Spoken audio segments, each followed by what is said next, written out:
Hello guys, in this video I'm going to show you how to rename a sheet in the Google Sheets app. But before that, don't forget to subscribe, leave a comment down below, because at 10,000 subscribers I'm going to show you my whole YouTube revenue statistics and growth strategy.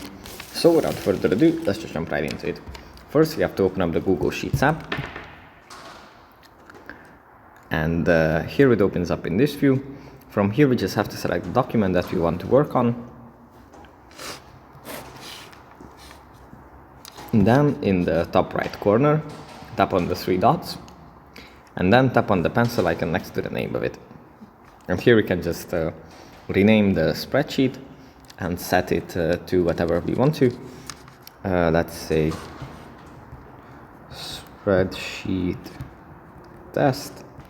Tap on OK, and then the name is going to be updated, as you can see here. So yeah, that's pretty much it for this video. Hope it was helpful for you guys, and I'll see you in the next one. Bye.